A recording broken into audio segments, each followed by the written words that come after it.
दानवीरनि जी नींगरी जी बाज़ाबी लाइ वारसनि जो SSP office आॾो एहतिजाज।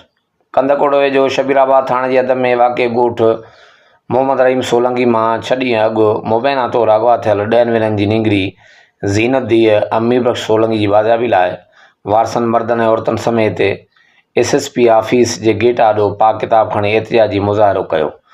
वारसनि हथनि में क़ुर पाक खणी नींगरी जी जल्द बाज़ाबी लाइ नारेबाज़ी कई। इन मौक़े ते मीडिया सां ॻाल्हाईंदे नींगरी जे वालिद अमीर बख़्श सोलंकी ऐं संदसि अमड़ इल्ज़ाम हयो त पुलिस खेनि मुसलसल दॿाउ में आणे रही आहे ऐं संदनि घरनि ते चढ़ाई करे भञन राह करण सां गॾोगॾु सामान पिणु खणी वञे थी।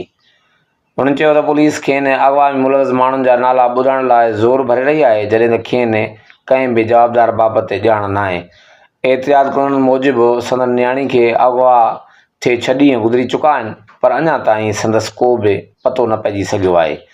एहतिजाज में जिस्कम तालुका नायब सदर मज़हर अली संजराणी, जिस्कम कारकुन ग़ुलाम मुर्तज़ा सिंधी पिणु शिरकत कई, जन नींगरी जी जल्द बाज़ाबी जो मुतालबो कंदे चयो त मासूम ॿारड़ी जी बाज़ाबी लाइ लाॻापियल इदारा फ़ौरी तौर ते असराइता क़दम खणनि।